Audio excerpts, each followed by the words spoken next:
Statistics indicate that 52% of the Kenyan population is women. And that means that in every village in this country, maybe in every division, in every district, in every province, we have more women than men. It's unlikely that you'll expect a country like Kenya, for example, to develop economically, socially, and in any way to develop if more than half of its population is excluded from mainstream development, from mainstream governance, from mainstream leadership, like what is on the ground today.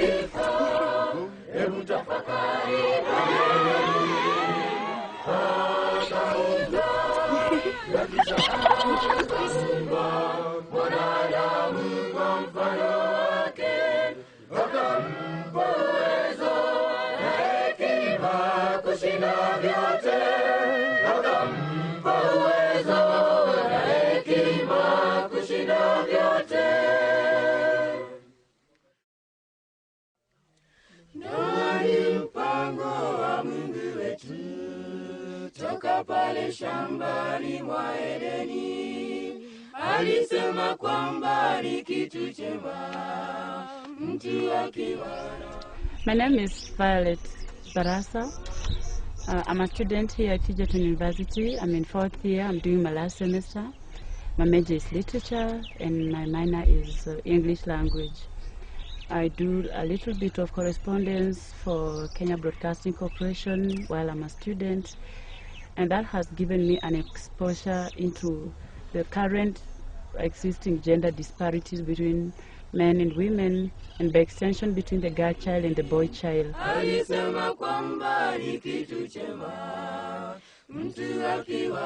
I belong to a society which they believe that a woman should not speak among the men elders, where the woman is assigned the manual roles, and the man is assigned the thinking roles. In other words, we have believed that the woman below the shoulders, that's where she has to engage herself in life. Above the shoulders belongs to the man.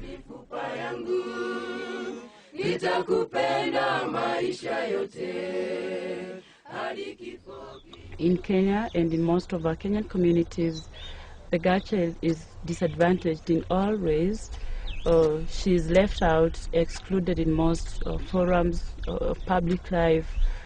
Higher education, the society is not so keen on higher education because of the cultural beliefs. Things are changing, yes, but not enough. Not enough girls go to school. The government has now introduced a policy of free primary education, but just reducing the cost of education is not enough, because there are other reasons why young women don't go to school or girls don't go to school.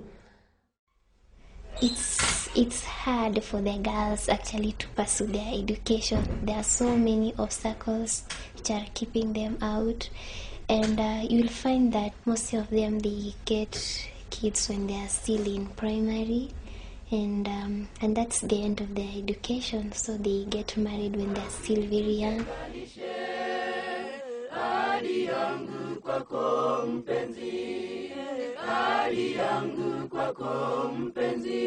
I witnessed so many of my friends in school, in the same village school. Today I look at them and wonder what went wrong. I was too innocent to know what just happened at that time, but now I know. My own age mates today are mothers of 5 children. They go through untold torture. Most of them are victims of gender violence because they married either very old people. You know, if an old man in my village had a herd of cattle, very many cattle, it was so easy for parents to marry their daughter off to such a man because they could get cows. My classmate, it was the last time before we sat for our exam. She went up, and the district education officer from the division where our school was had gone to the old men and arrange that she gets married. So this girl, when she went home, she was told, we have arranged everything for you, you have to go and get married. She was called Regina. So Regina protested that she's not going to marry because she doesn't like this man. So the old men got very upset. They went back to the primary schools, the secondary school, and removed all the girls and say, if it is education which is making this girl to disobey what the community has accepted and what we have arranged, we'll remove the girls from school. And I know most of those girls were removed, they were given to men they didn't want, and today some of them are leading very miserable life.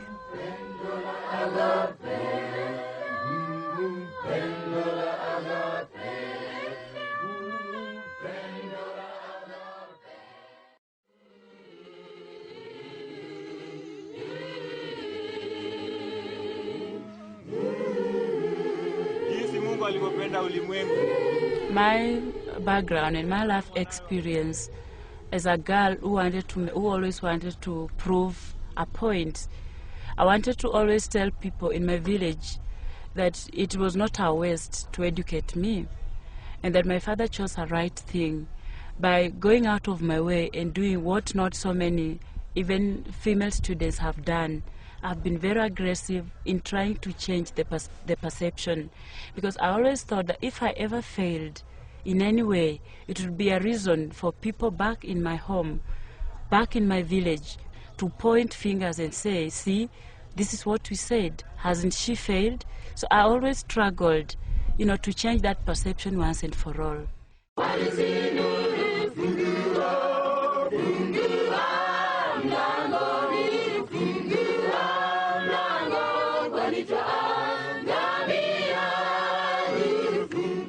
We have made quite some strides, some progress in all these things that people are doing.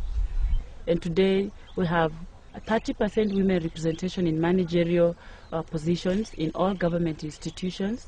We now have more women doctors, we have women professors. We have had, like in the universities today, we have had more students getting to know more about gender and demystify gender confinement. Previously everyone would hear about gender and they think it's about women refusing to be women. Women refusing to take up their biological roles, women refusing to carry pregnancies. So those were the misconceptions. But today, even more men are advocating for the gender equity, and the project is gaining, a lot of progress.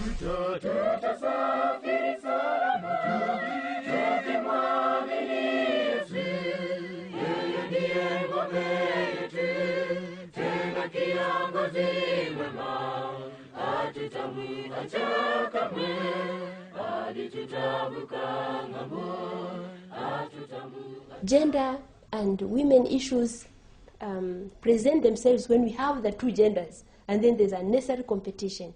But when we have one gender, maybe they can compete with themselves. Girls' schools in Kenya are doing very well.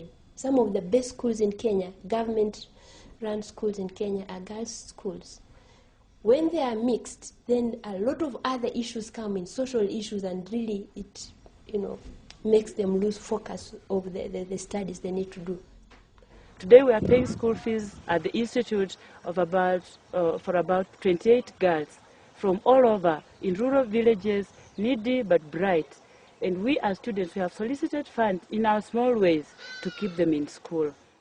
So we move out to the schools, the local communities, talk to them on issues of HIV and AIDS, issues that affect their academic performance and how they can excel, especially in science and mathematics. And I feel that most of the girls that we are educating through the institute have become what they are because of mentorship. And I feel that girls in secondary schools especially need female mentors more than they do need male mentors, because females understand their problems, we share the same problems. Older women should take up the challenge to not only mentor girls in secondary schools, but also young girls younger than them, if we are to raise anyone in our footsteps, it's not just enough that I am a leader or I'll be a leader tomorrow in maybe wider circles. It's also important that I mentor someone to take after me.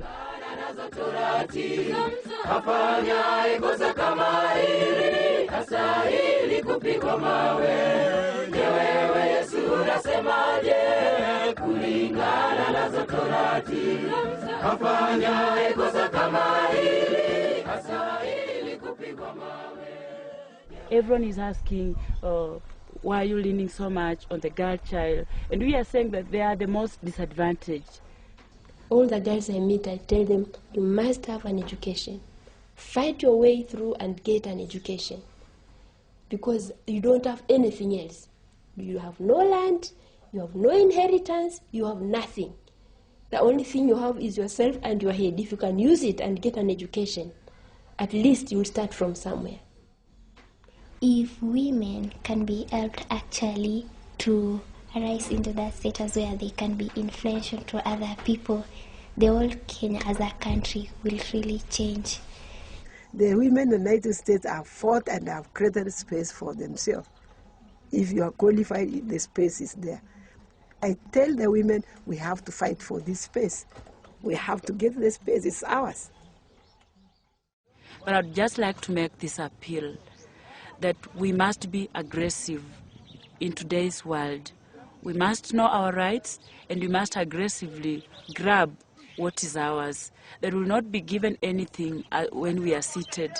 If it's leadership, let us rise up and go for it without fighting. We are not offering unnecessary competition to our male counterparts. We are only rising to take up our own chances and stand. And I'm calling upon women to demand for the right to get educated, to demand the right to get access to leadership, to demand the right to get access to governance, and they will only do that if they are aware.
Tutatembea